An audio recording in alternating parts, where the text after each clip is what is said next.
بیٹھ گئے.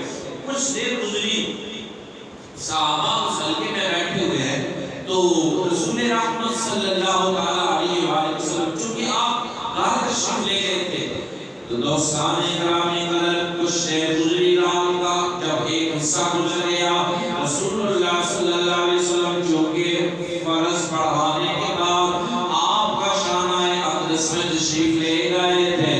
جب رات کا کچھ حصہ گزرا، باب رحمت کھولتا ہے، رسول اللہ صلی اللہ علیہ وسلم باہر تشریف لاتے ہیں مسجد میں. صحابہ نے دیکھا کہ رسول اللہ صلی اللہ علیہ وسلم رات کے ایک حصے کے گزرنے کے بعد تشریف لا رہے ہیں. حضور تشریف لائے، دیکھا کچھ صحابہ چلے گئے تھے گھروں کے اندر، اور کچھ صحابہ مسجد نبی میں موجود ہے، ہلکا بنایا ہوا ہے، بیٹھ کر گفتگو کر رہے ہیں. رسول اللہ صلی اللہ علیہ وسلم نے جب دیکھا صحابہ بیٹھے ہوئے ہیں، رات کا کافی حصہ گزر چکا ہے، میرے کریم آقا مولا صلی اللہ علیہ وسلم نے پوچھا،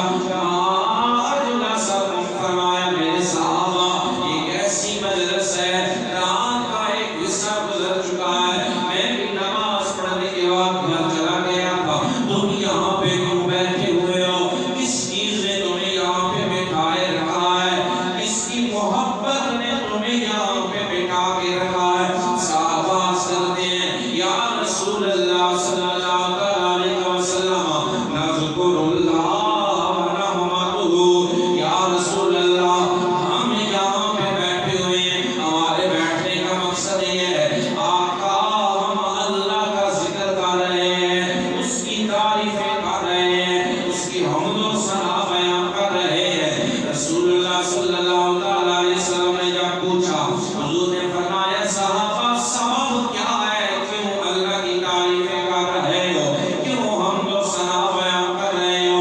صحابہ ہنسنے لگے، یا رسول اللہ صلی اللہ علیہ وسلم علی ما ہدانا للاسلام، یا رسول اللہ اس رب نے ہمیں شرک سے بچایا ہے، اللہ نے ہمیں کفر سے بچایا ہے، اللہ رب العالمین نے ہمیں کفر اور شرک جیسے جہالت کے دور سے نکالا، رب العالمین نے ہمیں جہالت کے اندھیرے سے نکال کر ہمیں دین اسلام دیا ہے، ہمیں دین اسلام عطا فرمایا ہے.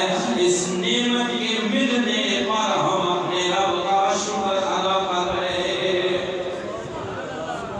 میرے کریم آقا نے فرمایا، پھر صحابہ عرض کرنے لگے، یا رسول اللہ ایک ہمارے بیٹھنے کی وجہ یہ ہے ہم کفر کے ماحول میں تھے، ہم شرک کے ماحول میں تھے، ہم پیدا ہوئے ماحول کفر ہے، ہماری ولادت ہوئی شرک کا ماحول ہے، جہالت کا دور دورہ ہے، اور جہالت کے اندھیروں کے اندر ہمارا بسیرا ہوا کرتا تھا.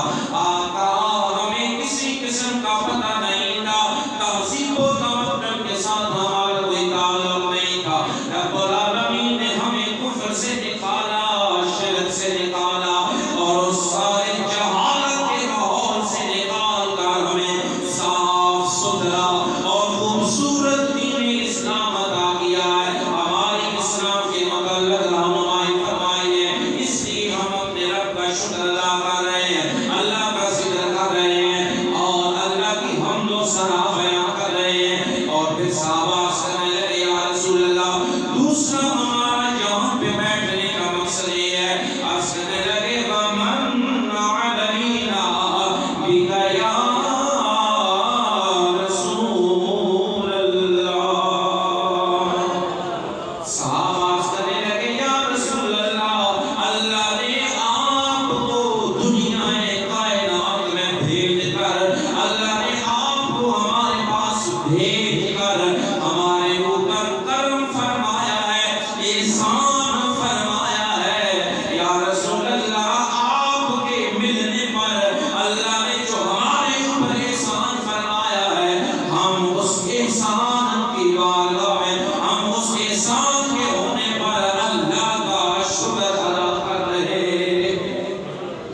صحابہ کہنے لگے، یا رسول اللہ صلی اللہ علیہ وسلم اللہ نے دین اسلام دیا، اس لیے رب کی حمد و ثنا بیان کر رہے ہیں۔ اللہ نے آپ کو بھیجا، ہمیں جہالت سے نکالا، اللہ نے ہمارے اوپر آپ کو بھیج کر انسان فرمایا ہے، کرم فرمایا ہے۔ یا اللہ، اس لیے یا رسول اللہ رب کا شکر ادا کر رہے ہیں۔ اب دیکھیں وہ رسول، وہ نبی جو زمین پر بیٹھ کر، فرش پر بیٹھ کر، فرش زمین پہ بیٹھ کر عرش بری کی خبریں دیتا ہے، کیا اس زمین کو نہیں پتا تھا کہ صحابہ بیٹھ کے کیا کر رہے ہیں؟